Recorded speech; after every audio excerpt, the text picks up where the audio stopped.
Welcome, friends, to another edition of Economic Update, a weekly program devoted to the economic dimensions of our lives, jobs, debts, incomes, and the economic crisis all around us. I'm your host, Richard Wolff. In the first half of today's program, I want to underscore something, that the capitalist economic system provides incentives. And the basic incentive is money, profit.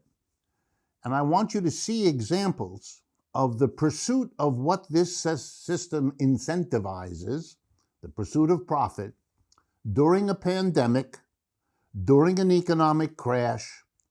Undaunted, the profiteers are driven to make money. And I want you to see many examples. I don't have much time, but enough to give you a sense of what's going on.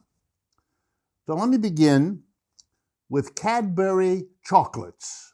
Some of you may know Cadbury chocolate bars. They've been around a long time. They were bought up by something called the Mondelez Corporation. That's an American multinational corporation based in Chicago. You may know some of its other brand names that it owns and produces goods under: Nabisco, Kraft, Cadbury, Oreo, Ritz, Toblerone, Trident Gum, and I could go on. This is one of the major food companies in the world. Okay. It recently announced that it is going to shrink its Cadbury chocolate bars.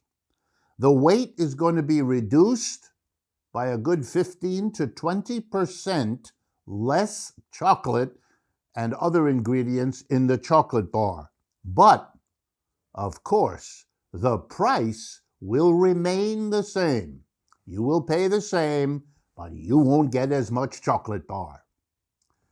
This would be bad enough at a time when people's budgets are pressed, at a time when maybe for the sake of the society as a whole, you could put that sort of thing aside. No. But better than all of it is the public statement made when, predictably, the Twitter universe came alive with people making nasty cracks about paying the same for less chocolate. So Cadbury issued a statement. And I'm going to tell you this because you couldn't make this stuff up. Cadbury announced that this was part of its program to combat obesity. You see, they're doing you a favor by charging you the same for less chocolate. It didn't occur to the public relations department that you could combat obesity by reducing the amount of chocolate and lowering the price, maybe. Couldn't you? Because it's not about obesity, of course. It's about profit.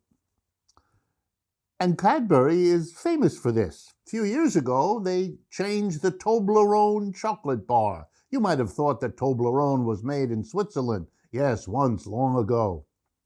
It's now made by Chicago Mondelez. They tried to do the same. They even jiggered the whole structure of the bar to get less weight for the same money. There was such an outcry that after 2 years of making money like that, they went back to the original weight. People complained. There's a lesson there somewhere. Then I discovered that the Office for National Statistics in Great Britain did a study.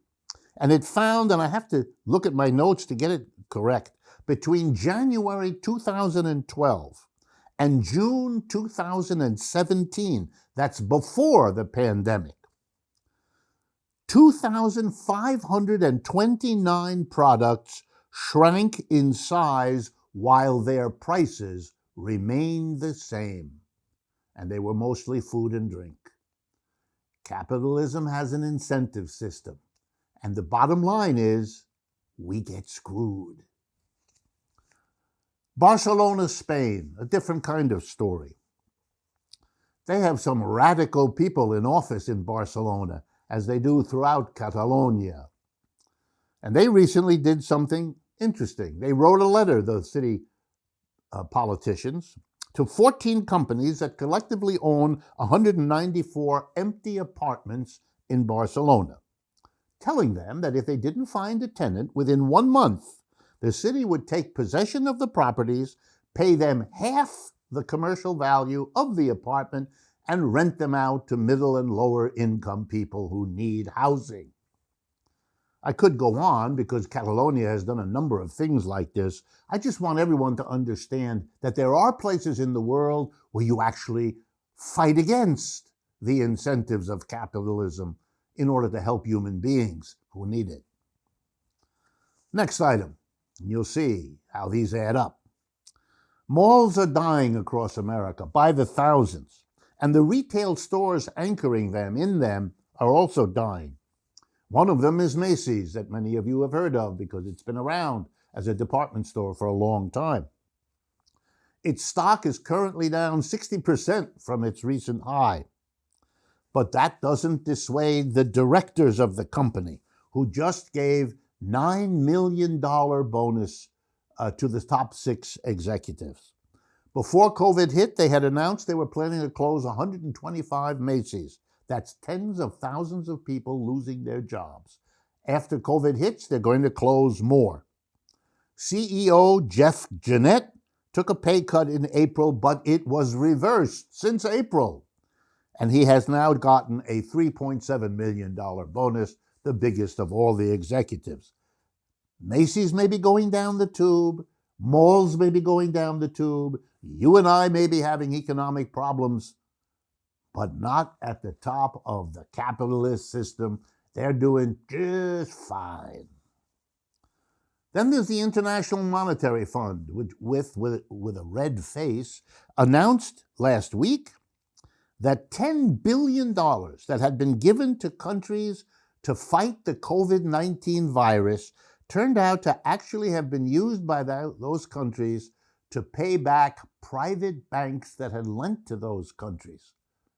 They don't have the money to help the people who are fighting for their lives, but they paid back the biggest, richest banks in the world. What an interesting capitalist incentive system at work. Then there's what might be called my favorite of this week, if the word favorite can be used here. The United Health Corporation, one of the largest health insurers in the United States, proudly announced last week record profits. Kind of strange, we're fighting a disease that's killing us, and the health insurer is making record profits. I kind of scratched my head because I kind of understood there's got to be a bit more to this story.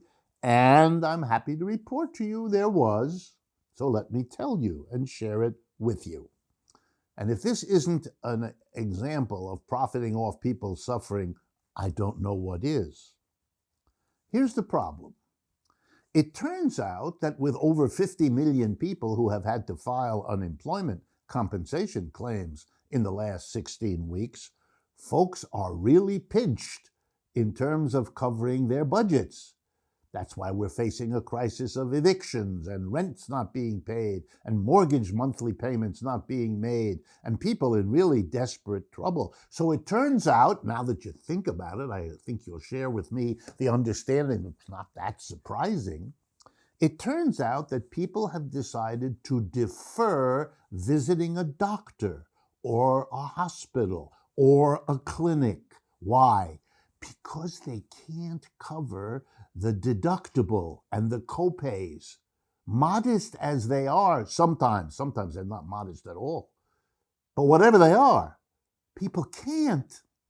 So the insurer has a wonderful situation. The premiums keep being paid, but the people don't go. So the insurance company keeps raking in the premiums, but they don't have to pay out. Not to the doctor. And that helped me understand another puzzling statistics, that a large number of people laid off over the last 16 weeks in this pandemic are nurses and health workers. I thought we had a shortage. We do. But we also have an excess. Is that crazy? Yeah, that's capitalism. Because you see, the doctors who can't get reimbursed by the insurer because people aren't coming fire their nurses, fire their clerks, fire their physicians' associates, and so on. So we are losing jobs for healthcare people while we have a shortage. And since our government doesn't function, nobody is putting together the unemployed healthcare workers in the places where we have too few healthcare workers to deal with the COVID-19 crisis. If you want an example of capitalism's incentives producing perverse results, there it is. But then there was another reason why United Health is doing well. It wasn't just to avoid copays and deductibles that people didn't go, but they were terrified that going anywhere near a hospital or a clinic or a doctor brought you closer to COVID-19. All those stories about people having to share masks in these facilities, not having enough of the PPE, the personal protective equipment needed, means you don't want to go to a hospital or a doctor's office unless literally you're at death's door. Because if you weren't before, you would be at the door if you went. But that's the way it works, and United Health is making an extra buck off of the literal suffering, the terror at the disease, and the shortage of money because you lost your job that afflicts the American people. And worse than they're making money, and I'm going to give you the worst example in a moment, of all of them. But worse than all of it, no one in power, not the Republicans and not the Democratic Party either, has dared to say that maybe if you're making more profits after the middle of March than you were before, that any extra profit you pay to Uncle Sam to use to fight the virus, because that would be a responsible way for you not to profit off of the suffering of other people. But there's silence, because our political system is committed to the same capitalism that provides these incentives. And now for the last example. I left it to last because I've mentioned it before, but I wanted to mention it again. The Amazon Corporation. Now, of course, profit is falling into their laps like there's no tomorrow because we can't go to stores, so we order everything. So, is this because Amazon did something new and different? No. Have they invented a new system of distribution? No. They didn't do anything. They just sit there collecting the money. In March, the low of a share price of Amazon was $1,750 per share of the Amazon Corporation. On July 17th, the date that I checked, the price of that same share was $3,000. $1,700. So if you owned a share in the time of 52 million people going on unemployment, the value of your holdings of Amazon shares roughly doubled. There's no excuse for this. There's no need for this. That money could be used for 1,000 better uses than making Jeffrey Bezos, already the world's richest man, even richer by something in the neighborhood of $20 to $25 billion. That's the product of a capitalist incentive system.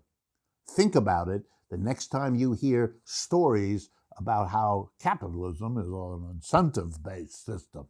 Yeah, it is. But the incentive is often for the worst conceivable antisocial behavior. This is Richard Wolff. Stay with me. We will be right back.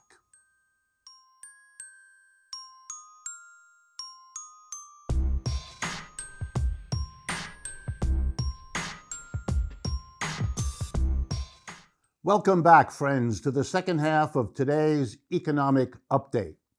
Before jumping into my interview with epidemiologist Rob Wallace, I wanted to remind you that you should please remember to subscribe to our YouTube channel, where you can follow us on Facebook, Twitter, and Instagram. and also to visit our website, democracyatwork.info, where you can learn more about our Democracy at Work shows, our Union Co-op store, and the two books we've published, Understanding Marxism and Understanding Socialism.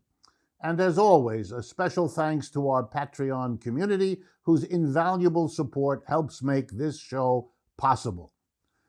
All right, it is with great pleasure that I introduce my guest for today, Rob Wallace. Rob is an evolutionary epidemiologist with the Agroecology and Rural Economics Research Corps. He is the author of an important book called Big Farms Make Big Flu, and I'll be returning to that in a moment, and also of a forthcoming book, Dead Epidemiologists. I hope that does not include himself. He has consulted for the Food and Agriculture Organization of the United Nations and for the United States' Center for Disease Control and Prevention. So first of all, Rob, thank you very much for joining with us today. It's a pleasure to be here. Thank you very much for having me. Okay. So let's start with that book of yours that was published back in 2016. The date is important because it was long before the current pandemic hit. And in a sense, you predicted this, or you certainly predicted the possibility of this kind of thing happening. So I want to begin, since it's very rare to have a person in your position who can do the I told you so bit, but basically to ask you, how do you see the relationship between your book and the arguments you make there and the present catastrophe we're living through? Well, I mean, those things are very much connected. I mean, I certainly don't feel any sense of vindication. I mean, we're at 14.5 million infections, which is probably a gross undercount, and 600,000 dead worldwide. It's nothing to click my heels at, but certainly as a bunch of us have been screaming and shouting about this for near a couple decades. And if you recall, the first celebrity outbreak was a celebrity virus that came out about or the turn of the century, H5N1. That was the bird flu that spilled over into Hong Kong. That was great worry then that something like that can go human to human and become a pandemic. Since then, we've had viruses that have emerged almost annually at this point. There's a whole bunch of them. There's the H7N9. There's the Ebola Makona in West Africa. There's the Zika virus.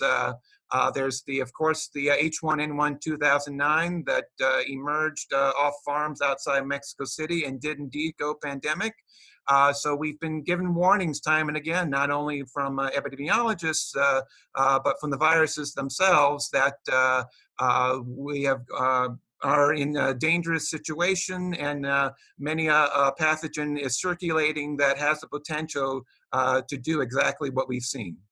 How do you, and I'm sure you've been asked this question, how do you account, given what you've just told us, for, at least in the case of the United States, but other countries too, but particularly here, such a spectacular lack of preparation, a lack of capacity to contain this thing once it hits?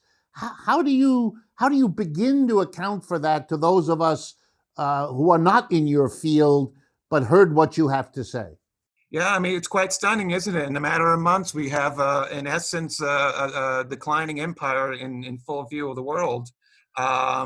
It's something of a contradiction going on. On the one hand, you had Bush II and Obama, who were actually quite concerned about the possibility of a pandemic. Considerable resources went dedicated to trying to come up with plans and interventions that would keep such a thing from emerging. I put these things in a kind of long durée view of it. Post-World War II, the United States took the reins for, in essence, running the global capitalist system. And that extended to making sure that the system worked all around the world, including cleaning up various messes, to make sure that bourgeoisie from whatever country could, in essence, reap the profit that they needed. But what we have here, and this extends into in dealing with potential outbreaks. So CDC, which is an important agency to have, Part of its job, however, was to quash outbreaks from happening as they emerged, in part out of the capital-led deforestation development that was being launched in countries around the world, largely backed by centers of capital such as New York, London, and Hong Kong. So our group have kind of converged on the notion that those three cities and others are in essence the worst disease hotspots because they're funding some of the worst deforestation development. So the U.S. was on the hook for cleaning up many of a potential pandemic, and you can see the last of that happened in 2013 under Obama, which CDC sent a team over to West Africa to deal with an Ebola that spilled over, infecting 35,000 people, killing 11,000 and leaving bodies in the streets of a regional capital. But what we see here is, in essence, in my view, when Trump came into office, he, in essence, threw the handbook out on that. He didn't see it. He had not been schooled in the notion of what every administration has done since World War II, which is to, in essence, protect the system of expropriation and extractivism. So he, in essence, abandoned all the plans necessary to have deal with an outbreak, whether it happens elsewhere or when it actually comes to our shores. But we don't want to get lost in personalities here, because Bush 2 and Obama were, in essence, not just as personas, but as representing programs, were, in essence, riven by a contradiction. Because on the one hand, the political class is on the hook for making sure these outbreaks don't happen, but it is also on the hook to, in essence, help those companies in agriculture and in other sectors to help, in essence, bring the outbreaks in the first place. So our business as the political class here is in essence to support companies in their efforts, extractivism around the world, leading to the deforestation development that leads to the very outbreaks that, in essence, CDC was on the hook for stopping. Along the way, in essence, in my view, the U.S. is on the far side of its cycle of accumulation. So, in essence, it's turning capital back into money. As you very well know, it means that the bourgeoisie here, in essence, cashing out and, in essence, abandoning very much many of the public commons that we view as part of governance. So the public health system has, in essence, been either abandoned or monetized, and our view of public health is down to what vaccines and tests the marketplace can deliver when an outbreak happens, or your individual doctors, should you have insurance. Of course, that is not the means and mechanism by which to fight back against a virus that is so infectious and can get from one side of the world to the other in a matter of weeks. So to wrap up, to sum up, basically, we find ourselves in a historical moment in which the U.S. is are exiting out as it's in its role as the major protector for the world capitalist system. And we see here in an astonishing fashion, in a matter of months, all those issues kind of converging to a spot where the U.S. Is in essence one of the worst to respond to an outbreak, while countries elsewhere, whether it's Vietnam, whether it's Cuba, whether it's Taiwan, it could be socialistic or more capitalistic, have proven themselves to be much better in terms of dealing with an outbreak than we have.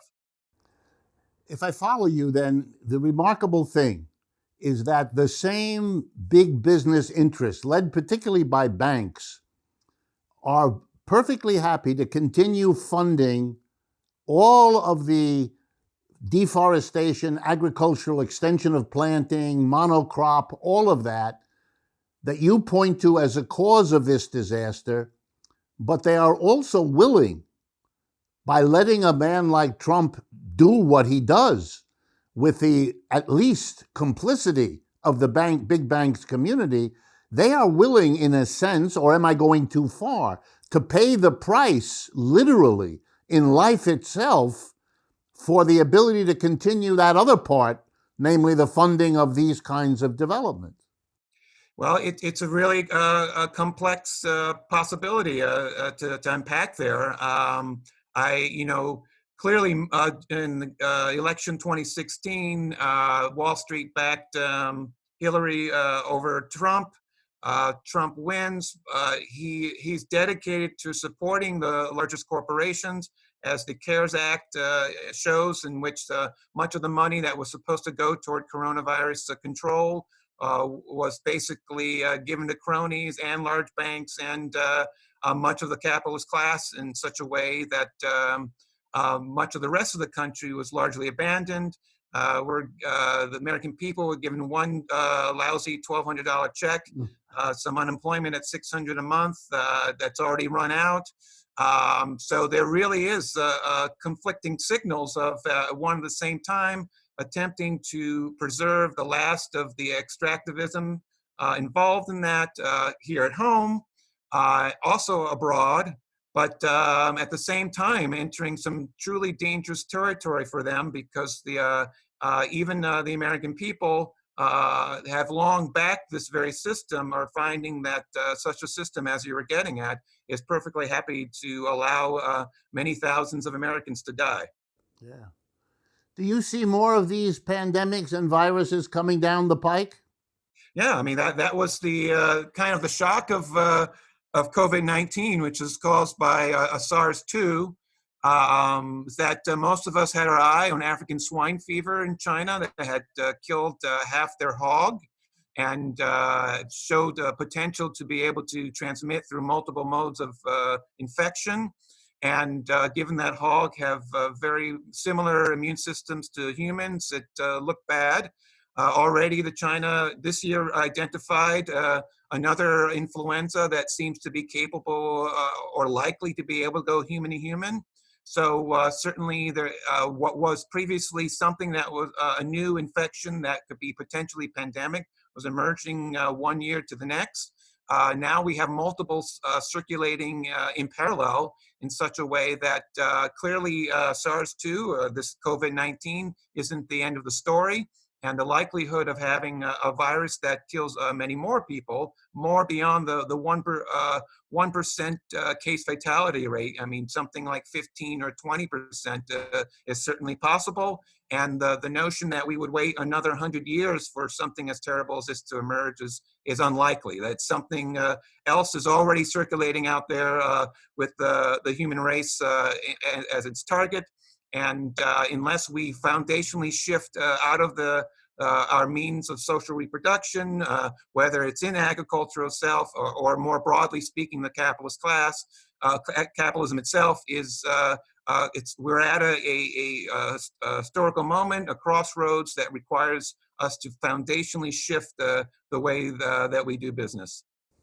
Rob, we've come to the end of the program. Often I ask for someone to tell us, what do we do about it, or looking up, but I don't want to end on a overstressed plus.